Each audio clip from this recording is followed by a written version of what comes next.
This story is truly wild. Iris Stolzer is the mayor of Herdecke in Germany. Socialist, big lefty, big supporter of mass migration. Such a vehement advocate, in fact, that she imported an adopted daughter from Mali and an adopted son from Haiti. And that's where her problems began. Despite using the daughter as a virtue signal PR prop for her law firm, this is how things ended up. The newly elected mayor of the western German town of Herdecke was found in her home with multiple life-threatening stab wounds on Tuesday. So what happened? Stolzer's adopted son called the police, claiming that a gang of men had attacked his mother. But when police led the son away from the crime scene in an evidence-preserving bodysuit, a different picture began to emerge. A witness said she was found bleeding out in an armchair in a living room. And after she regained consciousness in the hospital, Stolzer reportedly told police that her own adopted son and daughter had attacked her, subjecting her to hours of grueling torture in the basement of her house, trying to set her on fire using a makeshift flamethrower, and stabbing and slicing her 13 times with kitchen knives, gruesomely while the politician was sat in the armchair bleeding out. The son and daughter feverishly scrubbed the house of crime scene evidence. Not being the brightest though, the son left one of the knives in his own backpack and another in his room, as well as bloody clothes worn by the daughter. But it gets even more absurd. Despite a known history of the daughter threatening her own mother with a knife, and despite the utter depravity of what they did to her, German prosecutors responded to the case by refusing to even issue an arrest warrant for the teenagers. So despite lying about what happened, tampering with the evidence, and according to the victim herself, torturing and nearly killing their own mother, the pair seemingly won't face any charges because... wait for it. The daughter called the police, therefore it's clear that she did not want to commit murder. Instead, they're only investigating the case as bodily harm. Sweet Jesus.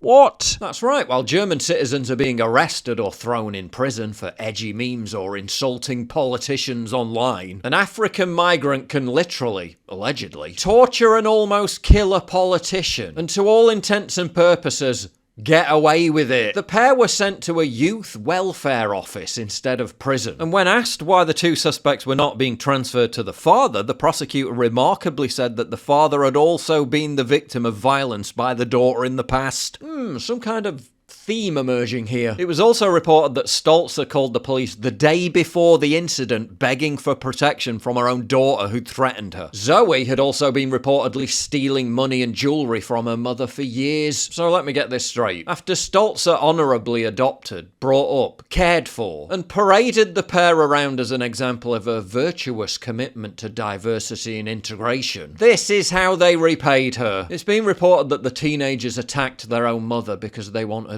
revenge. The horrific irony of what happened to Stolzer is deepened by the fact that as a politician, she's repeatedly campaigned for better community integration efforts when it comes to refugees, and supported a policy platform that proclaimed diversity as a strength, asserting that there was no place for hate towards migrants. She argued that, quote, diverse communities make our town more resilient and innovative, and yet the diverse community that Stolzer sought to establish within her very own household led her to being brutally tortured and nearly killed. I wonder if the sheer horror of the ordeal she endured will change her mind. Yeah, I somehow doubt that. If this whole story isn't a perfect metaphor for the suicidal empathy Europe is currently subjecting itself to, I don't know what is. You look around right now and what do you see? Uncertainty everywhere. The economy is unstable, inflation is eating away at your savings, and they tell us to just accept it. But what if there was a way to take control, to actually put that power back in your hands? That's where Minotaur Trading Systems comes in. They're not a faceless bot. They're a highly sophisticated algorithmic development team, building systems designed to harness the engine that drives the markets, to help you engineer your very own smart bots that run 24/7, analysing market movements, identifying opportunities, and executing trades with precision and discipline. Algorithms don't panic, they don't hesitate, and they don't rely on luck. And behind those systems isn't an anonymous group of developers hiding behind screens. It's a real team made up of Australians, Brits, Americans, a company who is ready to meet you, talk to you one-on-one and stand behind what they've built. Here's the part most people don't believe. You never hand over your money. Minotaur's trading system doesn't doesn't pool funds, it doesn't lock you in. It runs directly inside your own exchange under your control 24/7. That means you keep full custody at all times. You keep 100% of the upside and you decide when to add or withdraw. With Minotaur, you're not hoping for luck, you're not chasing trends. You're using automation that works for you, leaving the emotional guesswork and mistakes behind. So if you're serious about generating income in a predictable, disciplined way, scan the QR code on screen or click the link in the description to watch a video and hear from real clients using the system. It's working 24/7. It ain't like the stock market where it shuts down after a certain time of the day.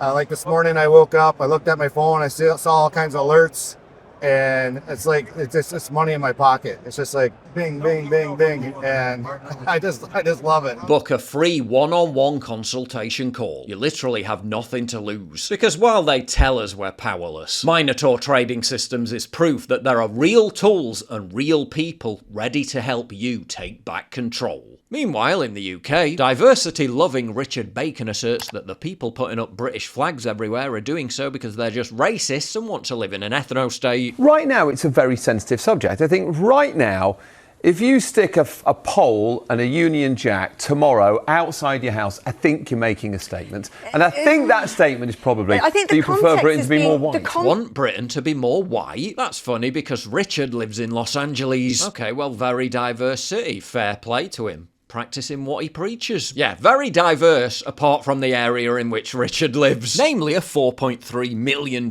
mansion in the Bird Streets neighbourhood, which has a total black population of 0.2%. Anti-racist in public, ethno-state dweller in private. It's a very sensitive subject. Quite far removed from the people who have to live opposite migrant hotels, where they can enjoy witnessing the bountiful sights of cultural enrichment such as this.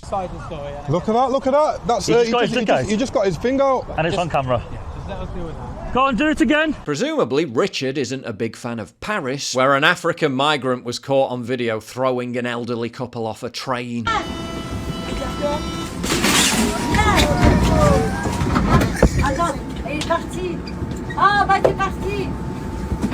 Votre attention s'il vous plaît. Merci de ne pas faire entrer à ce train et de vérifier qu'aucun objet ne s'oppose à leur fermeture.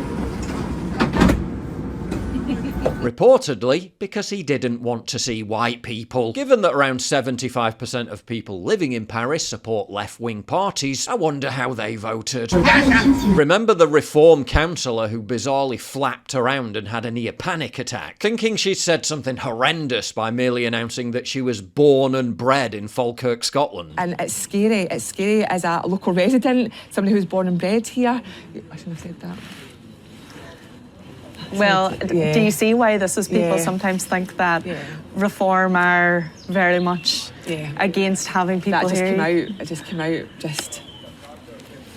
That's unfortunate for you, I guess, but ultimately, do you see why people who aren't from here, who have maybe made their home here, are annoyed when they hear an elected official say that people are born and bred here? Yeah, now she's being investigated by the police for hate crimes, literally for saying born and bred, because the phrase could be insulting to asylum seekers by implying their lesser legitimacy. I guess Police Scotland are going to have to arrest Nicola Sturgeon and Humza Yousaf too. A head teacher at a primary school is being threatened with dismissal and accused of being a safeguarding threat to children. Why? Because he supports Reform UK. But wait, 17 million Brits support Reform UK. What are you going to do? Get nearly a third of the country sacked because they support the nation's most popular political party? In another school, kids are being brainwashed that being fat is good and evil white men are to blame for suggesting otherwise. While on normie reality TV show Big Brother, the social engineering has reached levels scarier than George Orwell's worst nightmare. Contestant George was kicked out for saying stuff like this. I think we need to restore British identity.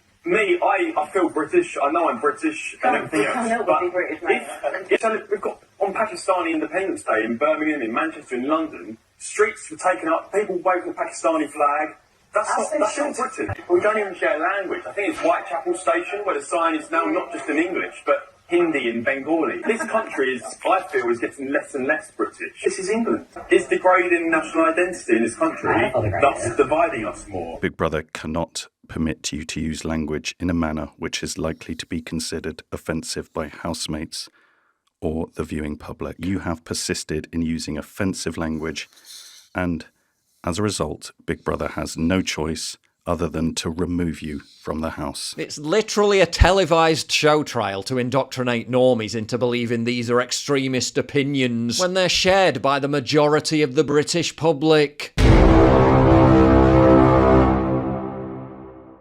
If you value what I do and you want to help support me, please visit pauljosephwatson.locals.com and either pledge a one-time donation or subscribe to join my community, get early access videos, and message me directly. And exclusive live streams coming soon too. Promise. Check out the Locals link down in the description. And don't forget to take a look at the brand new website, modernity.news. That's where you'll find all my content, including exclusive articles. That's modernity.news.